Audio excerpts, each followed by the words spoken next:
الحمدللہ والصلاۃ والسلام علی رسول اللہ وبعد۔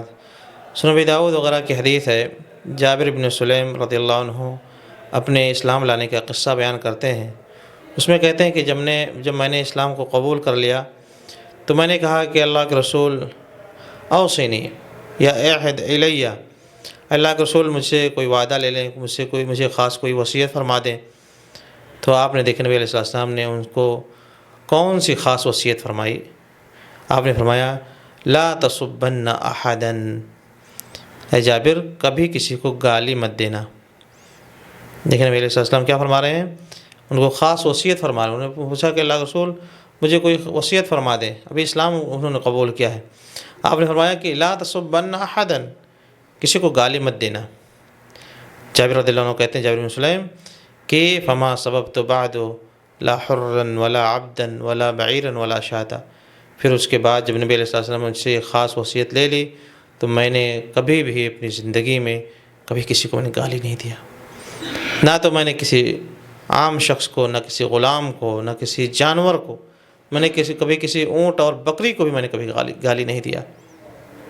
اور اسی حدیث میں پھر آخر میں کہتے ہیں نبی علیہ السلام نے ان کو یہ بھی نصیحت کی کہ اے جابر وَإِنِ امْرُؤٌ شَتَمَكَ وَعَيَّرَكَ بِمَا يَعْلَمُ فِيكَ، اگر کوئی شخص اے جابر، کوئی شخص اگر آپ کو گالی دے دے اور آپ کے اوپر تانا کس دے، آپ کو عار دلائے، تانا مارے، آپ کی کسی عیب کی وجہ سے جس کے بارے میں اس کو پتہ ہے، فَلَا تُعَيِّرْهُ بِمَا تَعْلَمُ فِيهِ، اور آپ کو بھی اس کے کسی عیب کا پتہ ہے تو بدلے میں اس کے اوپر تانا مت کا مارنا چاہیے۔ فَإِنَّهُ وَبَالُ ذَلِكَ عَلَيْهِ، اس کا پورا وبال اس کے اوپر ہوگا، چھوڑ دو اس کو۔ یہ کتنی بہترین نصیحت ہے کہ اگر آپ کو کسی نے گالی دے دیا ہے اور تانا مار دیا ہے آپ کی کسی عیب کی وجہ سے، اور آپ کو بھی اس کا کوئی فالٹ معلوم ہے، کوئی عیب آپ اس کے بارے میں جانتے ہیں، تو آپ اس کو لے کر کے اس کے اوپر بدلہ مت لیں، کیونکہ یہ پورا وبال اسی کے اوپر پڑے گا اگر آپ نے بدلہ نہیں لیا۔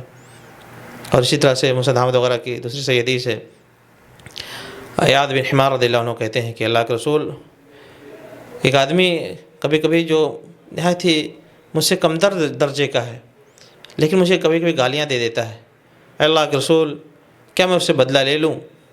دیکھیں نبی علیہ السلام فرمایا کہ المستبان الشیطانان، بدلہ لینے کی انہوں نے بات کی کہ اللہ کے رسول فلاں ایک شخص ہے جو مجھے گالیاں دے دیتا ہے۔ تو میرے صلی اللہ علیہ وسلم کیا جواب دیا؟ ان سے اجازت طلب کر رہے ہیں کہ اللہ کے رسول میں اسے بدلہ لے لوں۔ آپ نے فرمایا المستبان الشیطانان یتہاذیان و یتکاذبان، یہ جو دو آپس میں جو گالی دے رہے ہوتے ہیں، یہ اس کو گالی دے رہا تھا، یہ اس کو گالی دے رہا۔ آپ نے فرمایا سلامت کی روایت ہے صحیح، فرمایا کہ یہ دونوں جو آپس میں گالیاں دے رہے ہیں یہ دونوں شیطانان، دونوں شیطان ہیں، شیطانی کام کر رہے ہیں، یہ بکواس بک رہے ہیں، ہذیان بک رہے ہیں یہ لوگ، اعتقاذبان اور جھوٹ بول رہے ہیں۔ گالی کیا ہوتا ہے؟ جھوٹ ہوتی ہے، پوری گالی جھوٹ کا نام ہے۔ تو میرے علیہ السلام نے ان کو اجازت بالکل نہیں دی، گالی دینے کی اجازت نہیں دی آپ نے۔ سامنے والا گالی دے رہا ہے، یہ اس پر قادر بھی ہیں، بدلہ لینا چاہتے ہیں، لیکن میرے علیہ السلام نے فرمایا کہ یہ تو بہت غلط حرکت ہے، اور اس طرح سے گالی دینا، دونوں وہ ادھر سے گالی دے رہا ہو، یہ ادھر سے گالی دے رہا ہو، آپ نے فرمایا دونوں کا المستبان شیطانان، دونوں شیطان ہے۔ لہذا گالی دینے کی کون سی عادت بنتی ہے؟ بہت سارے لوگ بس اپنے آپ پر قابو نہیں پاتے، کچھ تو میں بس گالی پر آ جاتے ہیں۔ گالی دینا نہایت ہی گھٹیا حرکت ہے، گندی حرکت ہے۔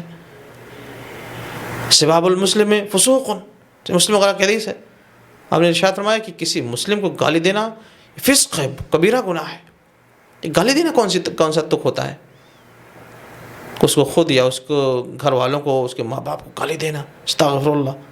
کبھی کبھی آدمی ایسے لوگوں کو گالی دے رہا ہوتا ہے، اس کے ماں باپ کو جو اس دنیا سے جا چکے ہیں بیچارے، ان مرے ہوئے شخص کو جو دنیا سے جا چکے ہیں، وہ اللہ کے پاس پہنچ چکے ہیں، ان کو گالی دی جا رہی ہے، اور آدمی کو شرم نہیں آتی ہے کہ اس طرح کی حرکت کرتے ہوئے کہ میں تو غصے میں تھا، میں نے بک دیا۔ کیوں بک دیا؟ کیوں بک دیا تم نے؟ اتنی عقل نہیں ہونی چاہیے بندے کو، ایک مسلم کو اس طرح کی حرکت سے اپنے آپ کو باز رکھنا چاہیے۔ اتنا بڑا گناہ آدمی کرے اور پھر اس کا عذر نہ پیش کرے، بلکہ فوراً کیا کرے؟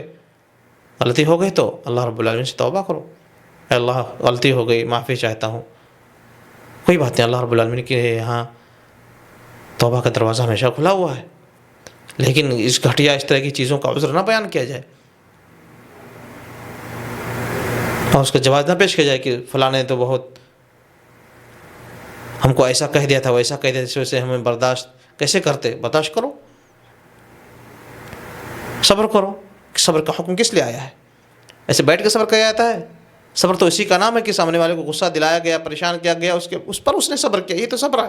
صبر کس کو کہتے ہیں؟ اور بیٹھ کے لڈو کھاؤ اور صبر ہوتا ہے؟ اس کو تھوڑا صبر کہتے ہیں۔ ہر ان خاص پوائنٹس کو ہمیں سمجھنا چاہیے، اور اس طرح کی حرکتیں ہم سے نہیں ہونی چاہیے۔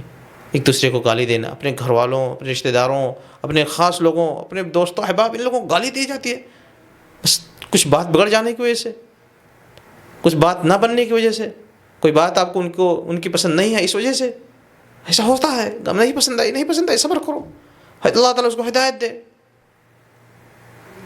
بات بند کر دو تھوڑی دیر کے لیے، غصہ ٹھنڈا ہو جائے، نہیں کہ گالی پر آ جاؤ۔ گالی دے کر کے کون سی بہادری اختیار کرنا چاہتے ہیں؟ شیطان بننا چاہتے ہیں؟ میرے ساتھ فرمایا کہ گالی دینے والے دو گالی شیطان ہوتے ہیں، یعنی کوئی خوبی، کوئی اچھائی گالی دینے سے تو آنے والی ہے ہی نہیں۔ سامنے والا مزید آپ کی عزت کرنے لگا، ایسا تو کچھ ہے ہی نہیں کہ آپ گالی دے دیں گے تو وہ آپ کی عزت کرنے لگے گا، وہ آپ کو برا ہی سمجھے گا۔ 2-4-10 لوگ جو سنیں گے وہ بھی آپ کو برا ہی سمجھیں گے کہ کتنا منفٹ انسان ہے، بدتمیز ہے، تہذیب نہیں ہے، طریقہ نہیں ہے بولنے کا، گالی دے رہا ہے۔ انسان کی پوری بنی بنائی عزت جو ہوتی ہے، ہر انسان کے معاشرے میں ایک عزت ہوتی ہے، اس کے عزت ملتی کیسے ہے؟ اس کے وقار سے، اس کے وزن پن سے، اس کے بول چال کے انداز اور اس میں جو وزن ہوتا ہے، اس سے انسان کی عزت بنتی ہے۔ اور وہ انسان جو اس طرح سے گالی دے رہا ہے، اس کی کوئی عزت رہ جائے گی؟ لیکن لوگ ہیں کہ بس آ گئے تو آ گئے غصے میں۔ لہٰذا میرے بھائی، یہ سب تنبیہات ہیں جس کو ہمیں سمجھنا چاہیے۔ کبھی کبھی انسان غلطی ہو جاتی ہے، لیکن جب تنبیہ کی جائے، کچھ بات سمجھ میں آئے، دماغ ٹھنڈا ہو، تو ان سب چیزوں کی طرف دھیان دے کہ مجھ سے یہ کیا ہو گیا، اے اللہ معافی چاہتا ہوں، اے اللہ درگزر فرما دے، اے اللہ صحیح بات کی، صحیح راستے کی توفیق دے۔ اللہ کمزور ہیں، کبھی کبھی عقل میں بات نہیں آتی، سمجھ نہیں آتی، ہو جاتی ہے زیادتی، لیکن اللہ توفیق دے، سمجھ دے، اور اس طرح کے تصرفات سے ہمیں بچا لے، غلط چیزیں ہم سے نہ سرزد ہونے پائیں۔ لہٰذا میرے بھائی کوشش کریں، دھیان دیں، اللہ کی طرف رجوع کریں۔ اگر غلطی ہو جاتی ہے، غلطی ہو جانا ہو سکتا ہے، لیکن توبہ کی طرف آئیں، ہمیشہ رجوع کی طرف آئیں، اللہ رب العالمین سے توفیق مانگیں۔ اللہ رب العالمین کی توفیق نہ فرمائے ہم تمام لوگوں کو، آمین۔ وصلی اللہ وسلم علی نبینا محمد۔